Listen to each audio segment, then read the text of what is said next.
Hey there, welcome to Mike's Workbench here in St. Michael's Forge, where we're getting stuff done, learning as we go. And I am very excited. Tonight we're kicking off the first of a number of series around a single knife, but I'm gonna do multiple variations. So as many of you know, I'm gonna be participating in a knife build challenge that Gentry Custom Knives is doing. And so this is what we're looking at that we're going to be doing. Number one, we're going to be doing a blade out of 1080 steel. Now, I will tell you, for this particular build, this is a little thick. At least it looks a little thick from what I've seen. So, but we're going to use this one for our initial start. We're going to go start to finish. I'll walk through that in a moment. Then we're going to be doing another blade in 1095. At least one in 1095. I'm going to be using a couple of knife blanks. I believe one of them will be Damascus that we'll be doing for at least one or two more. Then if my forge press arrives in time, if it arrives in time, I'll be also using some of that leaf spring steel from the auto to cut out a little strip of that, heat that up, clean it up, heat it up, forge press it out into a bar. We'll get out, and then we'll make some out of that leaf spring steel from an old auto. And then the final, I'm totally blanking on. I wanted to do for extra. Oh, if it's also here, I'll do one out of a high carbon spike that I have. I have a bunch of those high carbon spikes that I've made a number of knives with that I've really liked. And so we'll use that to do one. But for those last two, I need the forge press. As many of you know, I hurt my arm. I pulled my bicep pretty good, and I keep re-pulling it doing chores around the house. So that's gonna take a while to heal. But the good news is, most of this is gonna be stock removal, most of them, including the very first one. So the way it's gonna work is this. Here we have a template, right? And there we go. Oh, look, you even put it. Good luck on there. Thank you. So we have a little template here. I also have a PDF that I can print out as many of these as I need to. But the PDF kind of gives us a view of what the knife's going to look like. So it's, fairly small, not a big knife. I think I can get two out of a bar. I don't know if I'm going to do two out of a bar, but we can get, it's not using a whole lot of steel. The ones that I saw him working on they were thin. So it's, more of a scalpel-like thin type blade. That's why I said this one's kind of thick. But we're going to do variations. Hey, we're going to do a number of them with different handle treatments. So the first one, I believe I'm going to use bloodwood on that, or zebra wood. I haven't decided. So we'll pick a wood for that. But we have that. We have this contrasting piece that I am assuming, there's no color here. It's just an outline, black or white. He is doing a follow along, as you go. So video series on YouTube, so you can see how he does his. I believe that he's doing this. This is all part of the handle. Whoops, all part of the handle here. But I might do something different on at least one of them. I might take some brass and fit that up and make that all nice and pretty.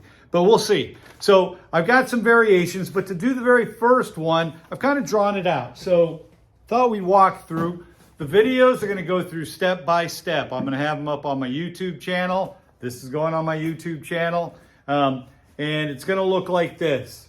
Basically, roughly, this isn't exact, but I have 13 steps here. So what we're going to do is this. The first thing I need to do is take that particular template and transfer that outline to cardstock, something a little stiffer, right? I'm not going to put it on the wood. We're going to put it on the cardstock.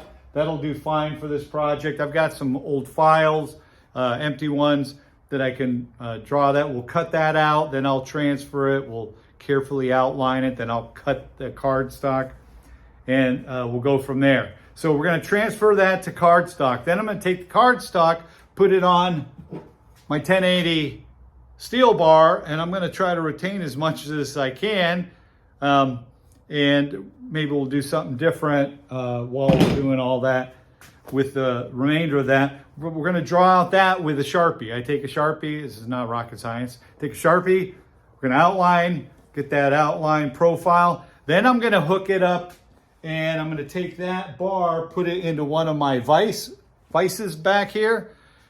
We'll take the angle grinder. We're going to cut it close to that profile. Not all the way, but close, so we're not grinding so much. Then we'll take that over to the Origin Blade Maker grinder with our Red Label abrasive belts. I got all these ceramic belts, which are good. And we'll then grind out the remainder of that profile using that. So that's what we're going to do there. Once I've done that, we're going to drill the holes for the knife handle or the knife scales, right? So we're going to drill those out. I'm probably going to do, like I saw him do, some extra holes. I see lots of guys doing that, so I know that you get better retention with the epoxy, and then we'll do that. So I'll have the ones, though, I'm going to do 3/16. That's the size pin material I have, and I have pin material in stainless and in brass, and it'll depend on the handles. I actually ordered some knife scale scales that I can use that are epoxy, real cool looking. Then we're going to use them on some of them, but not this build. Definitely Damascus though. So we're going to do that. Once we've gone ahead and drill the holes, the next thing is to grind out the bevels. So we're going to grind the bevels with this particular one I put on here. Maybe add some flair. I had been dying to try my part that hook part of the, it's one of the attachments for the grinder, to do, fuller. This is pretty small, but the fuller piece, I think, let's take a look. It might be too long for that.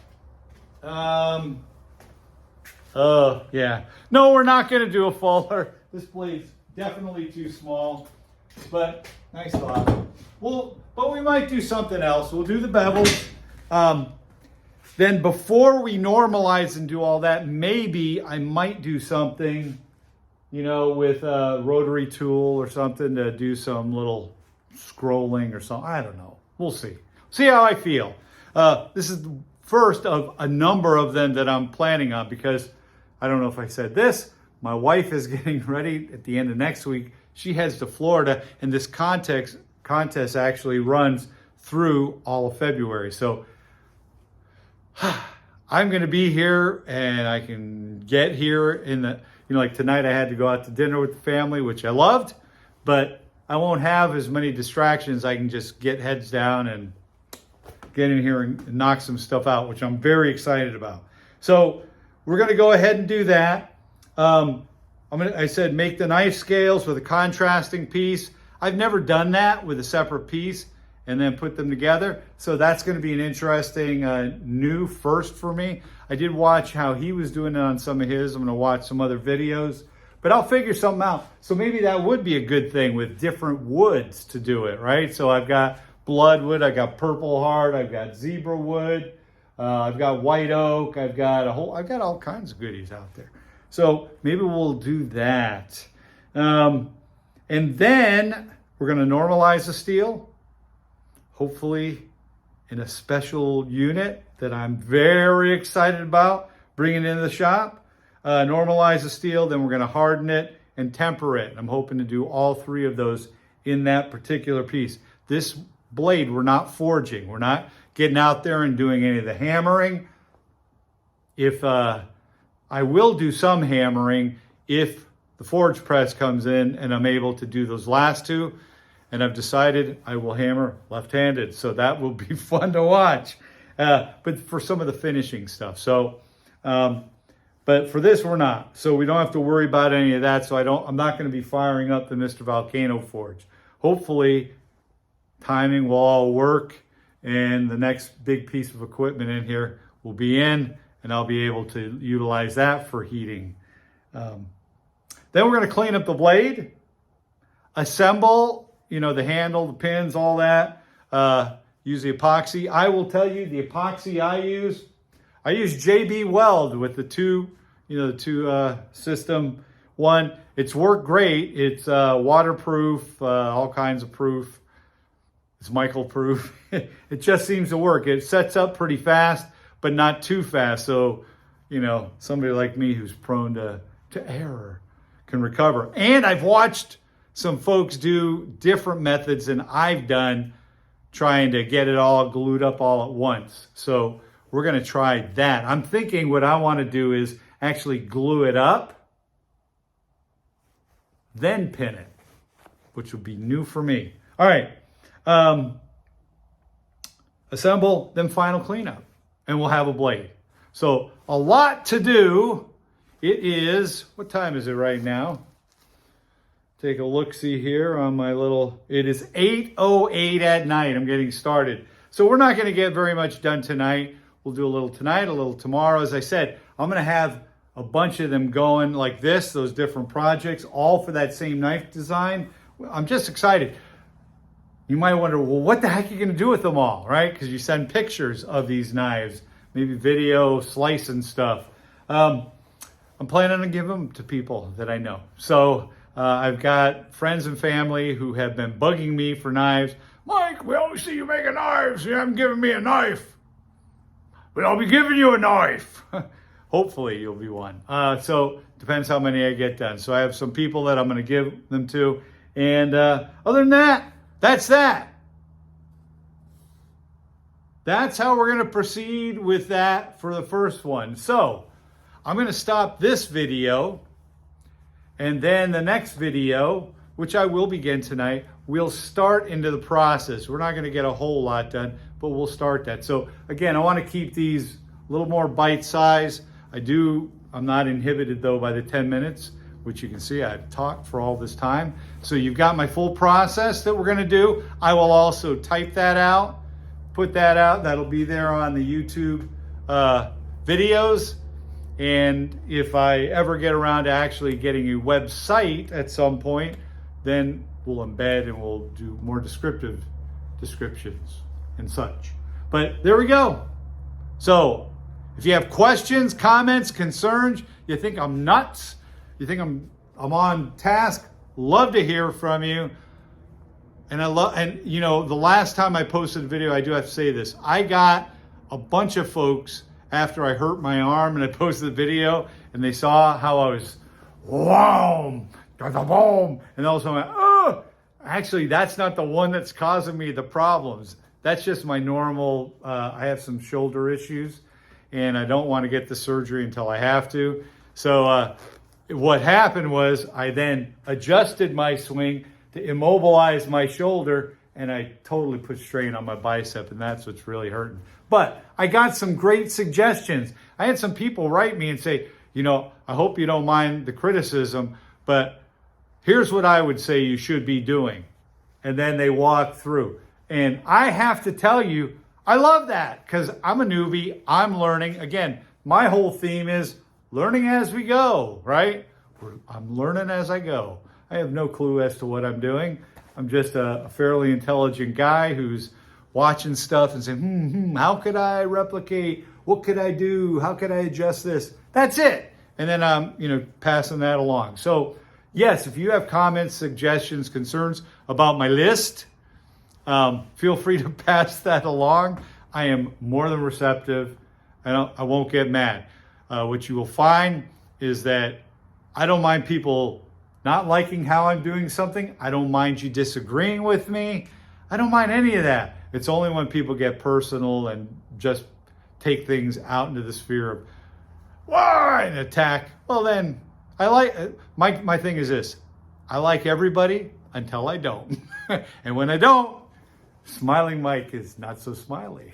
And those who've known me from years back know that's not a good thing. So at any rate, though, there we are.